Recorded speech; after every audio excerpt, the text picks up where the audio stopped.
Welcome back, everybody. It's your host, John Scardina. I'm so excited for this episode. This week, we're going to be talking about the infamous public information officers and what they could do for the field. Every after action you've ever seen says communications on it. I get to talk with an expert today, Prescott. He comes out of there out of New England. He's been with the Firehouse for 18 years doing PIO. We've had other PIOs on here before. I think about a year ago, we did another couple PIOs. This is coming from a recommendation from Zach Borst, one of our other great hosts on the EM Weekly, part of the network that we're a part of. He said, hey, you got to interview Prescott. He comes up with these amazing ideas. He has this great background. So without any further ado, Prescott, welcome to the show. John, thank you for having me. Yeah, of course. So first things first, I called out Zach there. That's actually a Zach Borst mic that you have, right? Oh, 100%. Zach Borst, huge thank you for not only introducing us, but also this awesome audio piece. You can tell that you're a good PIO because you're already like smiling. You have great presence. You're thanking people already. So that's, you run the game very well. So I love it. I eat this stuff up. So let's talk about you're hyper passionate about PIOs, public information officer, or public relations, whatever people want to use the vernacular. Tell us about your experiences, 18 years. What are some of the highlights for you? So 18 years in the fire service, 8 years of that have been the department's PIO. Really came into the field because I saw a problem. And in our firehouse, and actually the fire service, I would argue a broader picture, what would happen when the media would get on a scene, and a lot of different scenes, not just like a fatal fire or a bad wreck, any just basic scene, the media would show up and people would turn the other direction. Oh no, the media's here. What are we going to do? And then they would, what pushed me into the field was when what they chose to do was literally tell the media to get lost, which was like the exact opposite. And I wasn't even a professionally trained PIO at the time. I legitimately was just like, I don't think that's right. Turns out it's not. So anyway, so I walked into it, I really started looking and saying, what can we do better? Got some professional training, and you'll appreciate this being a former FEMA guy. That literally just Googled, PIO, and up it came. That's awesome. Basic level class. Our state PIO, Mark Bosma, is the man. He got me hooked up with some sweet classes, and just the rest, as they say, is history. But some really cool experiences along the way, dealing with exercises. Some I don't even want to call them disasters, but near disasters. I live in a fairly quiet community from that perspective. But just really recognizing the fact that the art of communication, getting the right information to the right people at the right time, is so unbelievably critical. Why do you think that you said right people, right time? Let's see, right information, right people, right time. Those three things are so hard for emergency manager, really across the board, any kind of communications, but especially in like what I would call the emergency services, like anything that's like ESF related. We have a really hard time doing that, and yet we live in a world of constant inundation from media and from sources. But why do you think we have a hard time starting to catch up and integrate with that level of interactivity? I think, honestly, part of it is just recognizing the fact that communication is at the very core of everyone's being. Like, obviously, a PIO, it's at the core of my being, and it should be at the core of all of our being. Like you had referenced in a number of other podcasts, issues that crop up in all different fields. What does it boil down to? Communications. And if we have that as the pinnacle of what we are doing, right? Forget even PIOs. Take emergency managers as the broader field. Right message, right people, right time. If emergency managers could have that be their focus, it would be great from a communication standpoint. But I'm going to take it a step further, John. How about we engage PIOs? Right? Emergency managers have this right-hand person. They have a lot of right-hand people. But PIOs should be one of those right-hand people where they can say, hey, I'm going to lean on you as the expert, whether they're trained or not. I obviously highly recommend taking those FEMA courses and getting some of that training because it really broadens those horizons. Yeah, in terms of let's break this down into like a 3-part episode if we can. There might be some bleed over, but let's talk about the right message for a second. the right message, and we're doing this off the cuff for everybody who's listening, so this should be pretty fun. But the right message, I once heard somebody who's doing a public speaking, and he said the right amount of information, like that medicine, is sometimes perfect for some, too much for others, and then not enough for another group. How do you figure out the right message without diving too far into the people? Like, do you have examples of like great messaging, what great messaging looks like? So that is it's a hard one to say for the broad audience who's probably listening and maybe watching this podcast. But what I will say about messaging, which is so critical, is developing it early on. So the credibility word is going to come out here.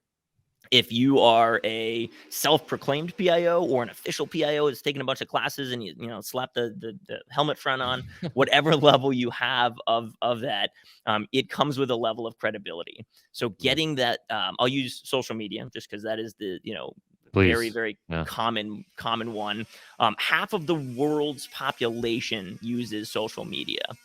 So if we as PIOs, emergency managers, can get on social media, and I'm going to hit the small level stuff. So if you are a self-proclaimed PIO, you're not really in the field yet or are looking to blossom into the field more, start with one social media account. Start small. Start with a YouTube account or a Facebook account, really common there. And grow that credibility. So when the messaging you do choose to put out there, it comes with it's recognized as the Williston Fire Department or Prescott NATO. It comes with a high level of credibility.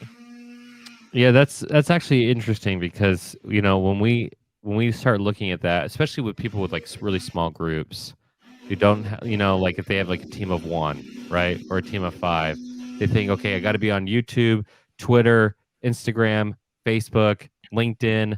The ones who are sad and scary do TikTok. Like all the things, right? And now there's like new ones coming out. It's like I love the idea of just like, hey, like be realistic here. You don't have to do everything, but do something. And it's also probably a good way to build confidence, right? Like, hey, like I'm getting really good at this platform. Get the system played. Now we can start to build into another area. I don't know. It's a good idea. And John, I got to hit on that real quick because I'll share a story. When I first became the PIO, and I say that in quotes because at the time I was the definition of the self-proclaimed. I'd taken that IS 29 intro, I think 6-7 hour whatever deal. Thought I was hot stuff, and ended up diving into everything social media. Oh gosh, Facebook, everything you just mentioned, Instagram, Twitter, everything I could. I really tried to do. What happened was I became quickly overwhelmed, and only one platform really got my attention. The rest sort of fell by the wayside. What did that do for my credibility? It didn't bolster it the way I was truly hoping.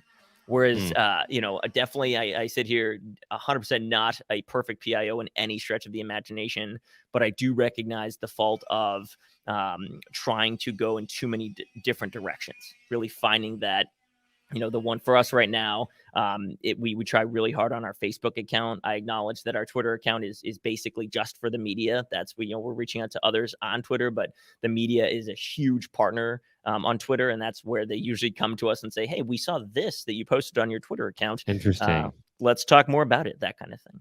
Real quick, we're going to pause for this week's Disaster Tough endorsements. How do you spell Doberman Emergency Management? EOP, OEP, HVA, HMP, Thyra, TTX, Drone, PDA. Whenever you need an expert, Doberman Emergency Management field experts are there for support. Contact an expert at DobermanEMG.com today. The L3 Harris Extreme 400P radio solves problems and is specifically designed for emergency services. How do we know? We field tested it with medical, urban search and rescue, and collapse and confined structures. This radio is amazingly tough. Check out the L3 Harris Extreme 400P radio at L3Harris.com right now. All right, we're jumping back in here with this great conversation about PIOs and the message, and starting with a single platform and building that confidence. Media reaching out on Twitter, like, hey, I saw something. And it's again, way to build trust systems. I actually want to call out something earlier. This is me going down the rabbit hole like I typically do. You mentioned how emergency managers need to have a PIO as the right-hand man or right-hand gal. And I often find so.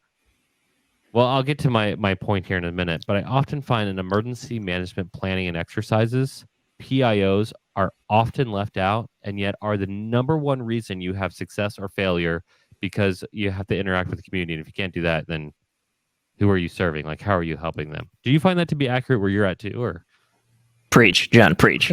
This is, I'm all right, telling you right now. that's funny. Well, I'll preach for a second. In fact, hold on. Let's see. Do you hear some cheering? Yeah. The funny thing is, like, I'm gonna do some self promotion here, being my own PIO here for a second. Emergency management response for dynamic populations. When we looked at the most complex style of emergency management and how to do like a training environment around that, we looked at every competency we could possibly imagine and said, okay, in terms of a 3-day training course, we can do 6 and 6 only. And what do you get for 6? And what will it teach you in terms of principle across the board? And public relations, i.e., PIO, is one of the 6.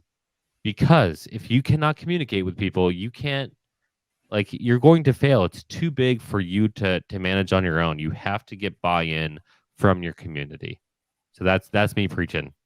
So It's I love it, and I think to your point about this dynamic populations training and other ones that I've heard that Disaster Tough has engaged in. That's the trick with proper exercising and engaging PIOs is, you want to keep on your toes, right? I would rather be on my toes, kept on my toes in an exercise, so I'm not finding myself like back on my heels in a disaster. Yeah, if I can get buy-in, then the actions that I do as an emergency manager are grown exponentially. It becomes a naturally evolving and successful mission when the team can operate together, especially if I don't have to constantly corral them. Now, I feel like PIOs are like herding cats, and I think that's kind of the fear of, especially with traditional emergency management coming from the fire and police side of the house, right? Tactical, like I have my job. That is a huge distraction, the media, and they're just going to get in the way. But emergency management, learning to collaborate, coordinate, using the media as an arm of good things, especially if you can build relationships. I mean, you could probably tell more about this than I could. But man, what happens when they get on your side? What you can do with that, right? You become like a superpower, John. It's and when I first discovered this, it was semi by accident, right? Like I said, I got into PIO world because I said, "Oh, that doesn't seem right. We should probably treat them with some respect, bring them into the picture." And then when we brought them in, they were like, "Oh my gosh, this is so foreign to us." Our local media partners, it did not have a ton of access. We don't have a lot of career departments around us. And so having access to a PIO on a regular basis, literally, I gave them my cell number. I still work for an excellent fire chief, but the former fire chief who started, very wary of the whole program, but dove in, said, "I'm going to give you a short leash, but let's take it." Did things like, gave me a department cell phone, a PIO cell phone for some good picture and video quality, but also to be able to give to media partners. So when they reached out, they had somebody on the other end. And arguably in talking literally a week ago with some of our media partners, and then remembering, 8 years ago when I first got started, that was one of the biggest comments was they need someone on the other end. They hear all the time, John, "Oh, we're showing up at a scene. Just look for the person in the white helmet." Okay, I hear you, and I think broad brushstroke, that's still a good thing for media partners to do. But that person in the white helmet's probably preoccupied, probably doing a bunch of other really important things, right?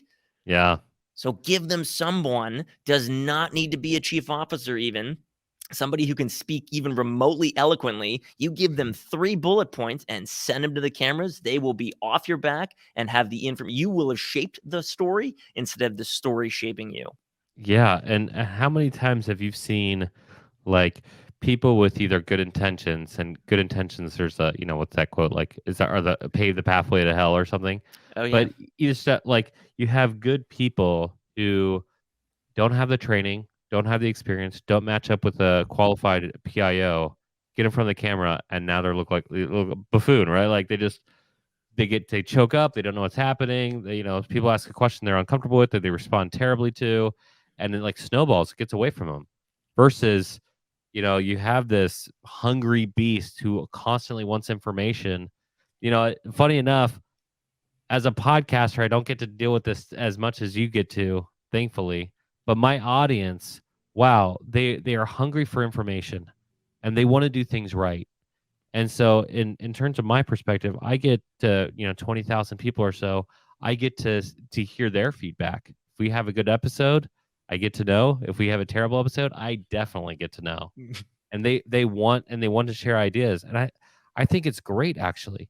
It's constant feedback. It's constantly allowing me to know if we're hitting the mark or if we're missing the mark, right? So like, kind of moves it into the people realm. But I just can't imagine thinking that we have all the answers, and then when we go into media and we say, well, I read my EOP, my OEP, my HVA, my Thyra, and they're like, what are you saying? So if they can't figure it out, then they're going to make something up, right? And they often do. Yeah. Shaping the story instead of being shaped by the story. If you just say, oh, look for the person in the white helmet, and then they say, well, the person in the white helmet's occupied, preoccupied, not available, then they're going to go to the bystander who has no idea what's going on, literally visually just says, yeah, there's a fire truck and a police car and an ambulance, and something's on fire, I think. They're going to get a very unreliable story. Whereas if you build that level of credibility, again, reverting back to that early word we talked about, which means so much to PIOs, build that credibility by saying, I am, and it doesn't need to be, listen, I don't think I'm a very vain person necessarily, but I don't have to be the one in front of the camera. I just know that the viewers have expressed that it is nice to see a person, a PIO, a fire chief, a leader, emergency manager in front of that camera. For you newer PIOs that might be listening, it definitely doesn't have to be you. If you're scared to death of the camera, then don't think it always has to be you. There is so much back channel stuff that needs to occur. Social media being a key one, coming up with that messaging. To give to the emergency manager, to give to the leader, to say in front of the camera is very important too. But again, the credibility piece, being able to have the media come to you and say, yeah, let's get John on the 5 o'clock news here talking about X, Y, or Z.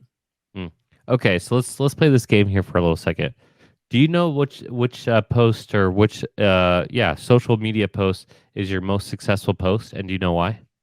I love that. And I don't know the most successful post, which is really too bad because I know you're a data guy and I desperately data, wanted yeah. to dive in. Yeah. What I can say though is posts so the two avenues that I will go down here is the one is informational posts, like things about road closures, needing to change people's lives temporarily for whether it be how they get to and from work, or something a lot more critical, like they're going to have to evacuate. Those garner a ton of attention, partially also because if it's a road closure, I try to post a very tactful image of a scene so they're aware that it's not just fluff. They actually can see, again, very tactful, respectfully. They can see a little bit of what we're dealing with. But the other part is people at the very end of my career as a PIO. I will only hope one thing, and that is that I have reached people in the best way possible to give them that right message at the right time. And that's what it boils down to. So the people thing. So because we do podcasting and the Readiness Lab and Doberman and all this stuff, there's this constant itch I have internally of like, how do we make social media posts that surprise and delight?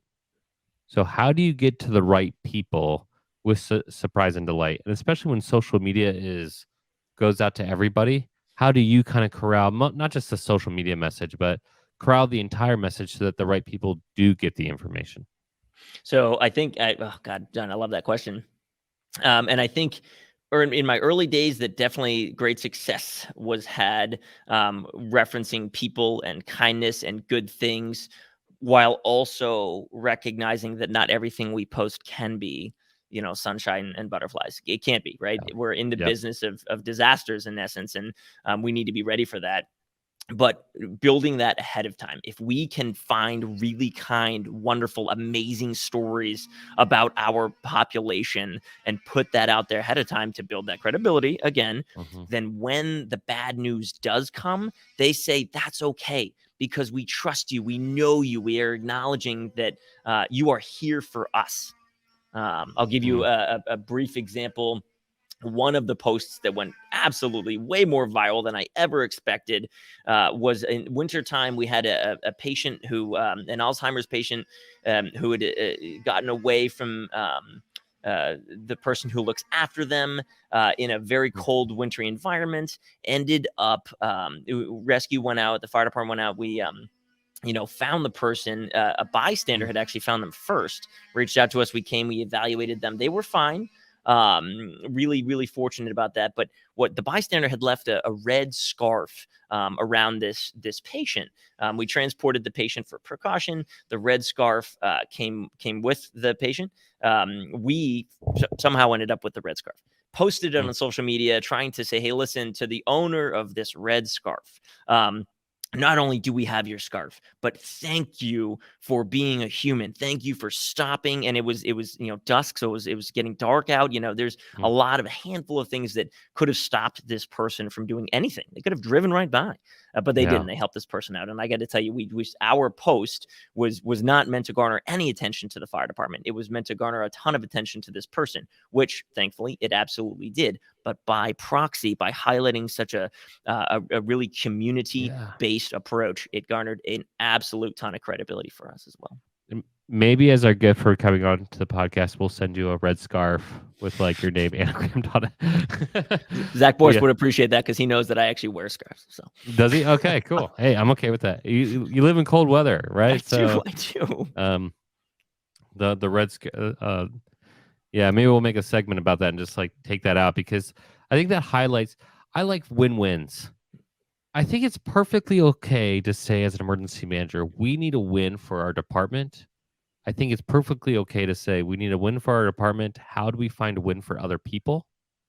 And it's okay, like to be, I wouldn't say selfish in that aspect. I mean, you guys are ultimately just trying to get the scarf back and also say thank you, but it also humanizes responders. And for someone who obviously is that hub working with responders across the board, from firefighters to FBI, who name it, I've met amazing men and women across the field, and they don't get nearly as much credit as they should.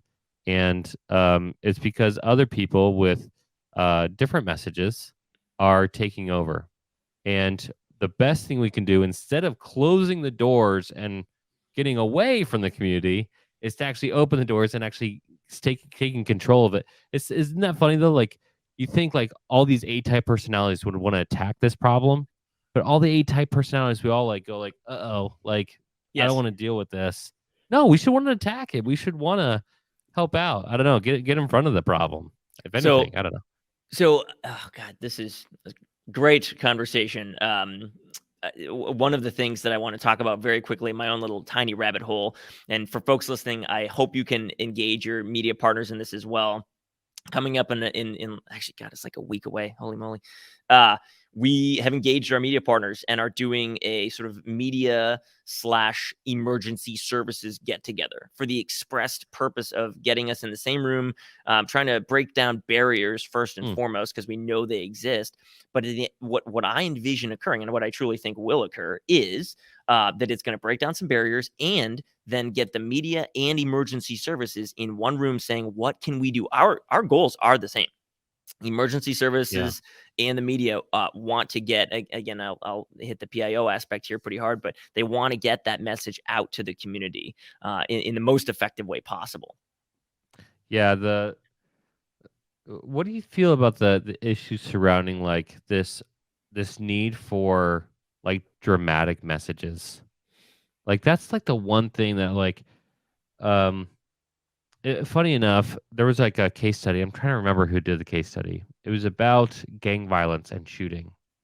And the fact that like we've gotten so used to like, oh, there was another shooting, like it doesn't throw people off. So it's active shooter. That catches a lot of people's attention.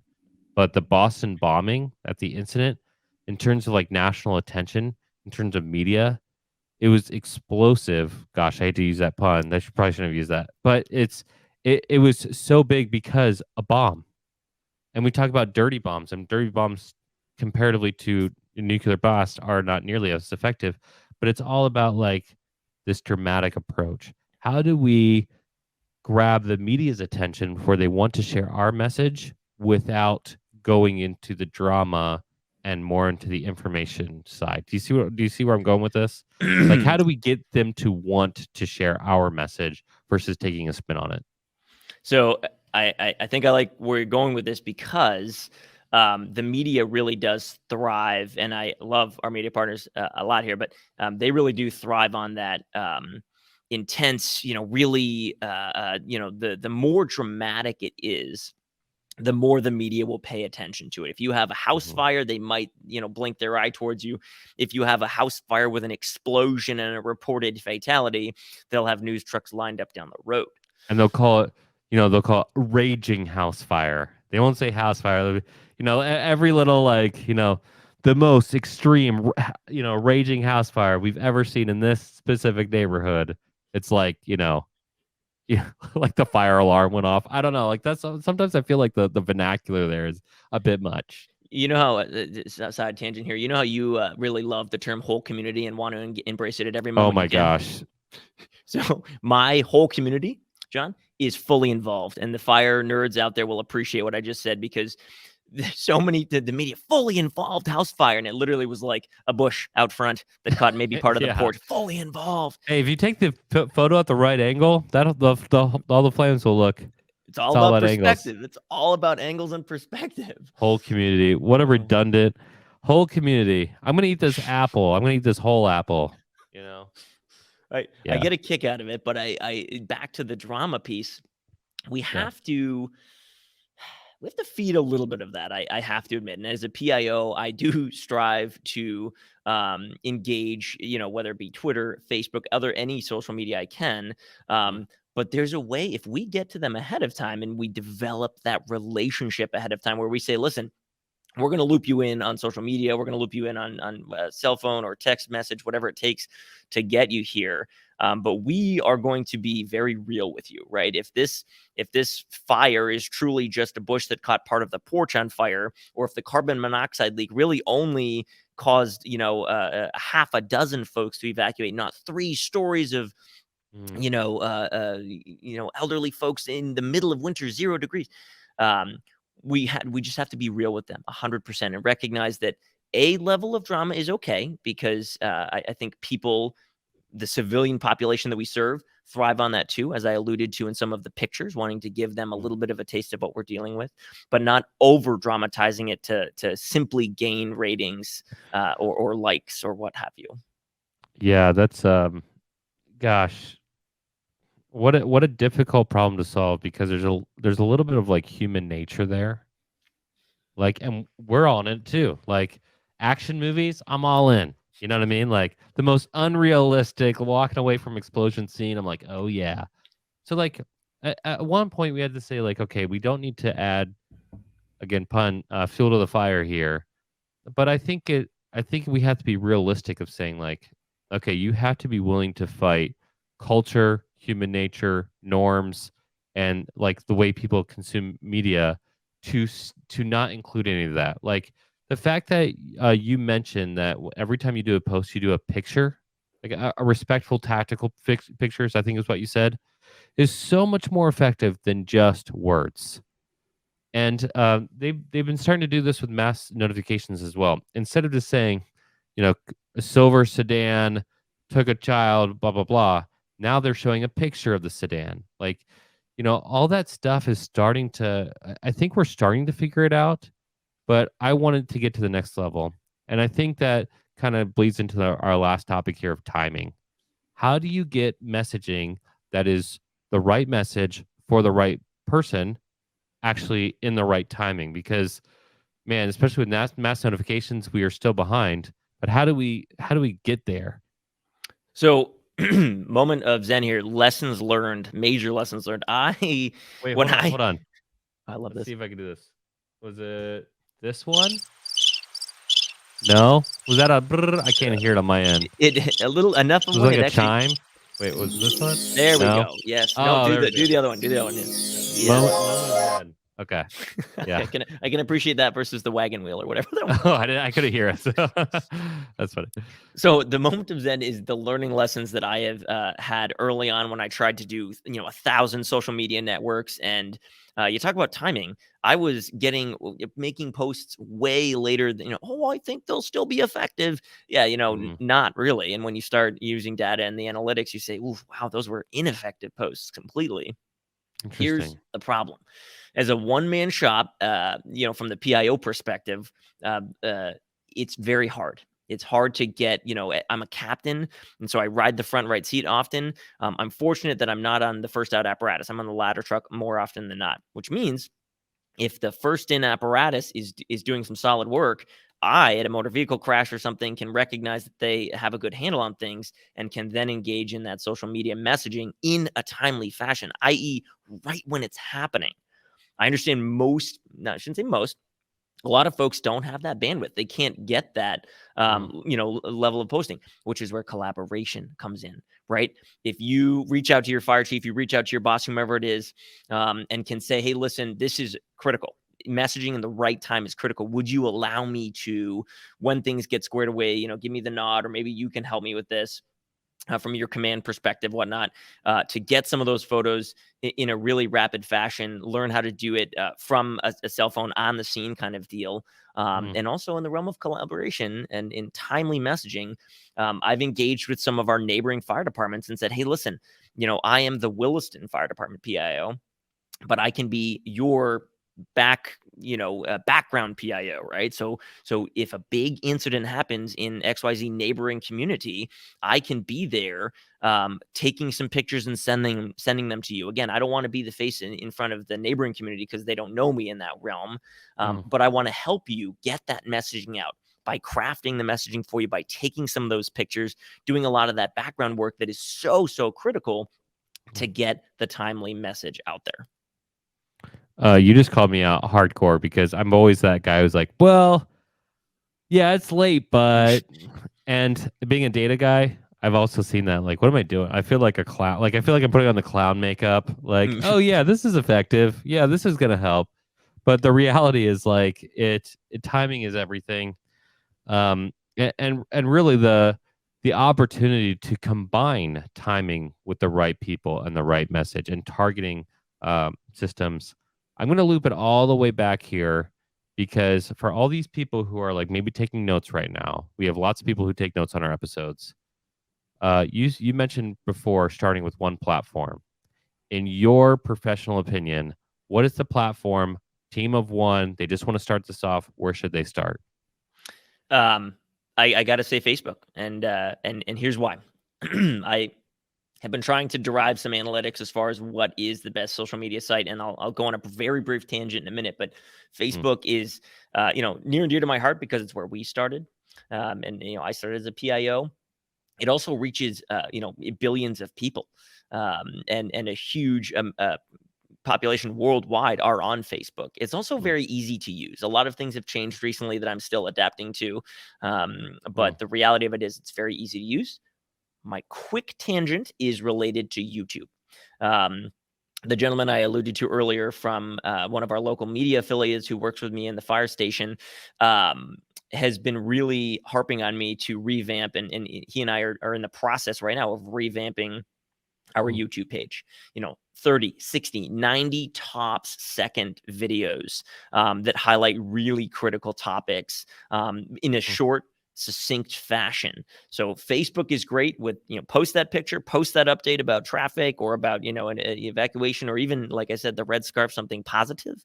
But on the other end of things, if you are sitting there saying, I have Facebook, I'm pretty good at it, I know what I'm doing, then look into YouTube, because if you look at the analytics, Twitter's great for media, Instagram has its niche, but YouTube is budding. Interesting. Well, hearing it from a professional, we post all of our videos on YouTube, but we might need to have you back on the show maybe every other week, just so you can give us one more tip on how to use Facebook and YouTube. seriously, Prescott, what a huge honor it is to hear from you and hear your perspective on all things, from the work that you've done alone, from being in the fire service, but also as a PIO and being an expert. You came with high recommendations from, again, a good friend of both of ours, Zach Borst, and it is clearly earned. I mean, you really have done things a lot of things right, and the fact that you're able to simplify it for those who are overwhelmed. And I would say, again, this is a qualitative perspective here, but most emergency managers, most first responders are afraid of doing something like this, and yet you just define it in a clear, succinct, right message, right people, right time. Maybe start with Facebook, branch into YouTube. You just explain all that so well, and it really shows that you're an expert in your craft. So thank you again, Prescott, for coming onto our show. It was really good to be here, John. Thanks for having me. Okay, everybody, if you like this episode, I do this every episode. If you like this episode, you got to give us a 5-star rating and subscribe. We get lots of messages in email that we're happy to pass on to Prescott if you'd like us to. However, if you have a question for the community, or you found something really effective that's helped you in your public messaging, we would like to know about it on our social media channels. Now, we have lots of social media channels. Maybe from Prescott's advice, we should start with Facebook, but whether it's Facebook, Instagram, LinkedIn, Twitter, the Disaster Tough Podcast, look us up, add a comment. When this episode goes live, make sure you like the episode. Make sure you let Prescott know that you're grateful for it. Easiest way to do that is just to like that button on the post, and we'll see you for the next one.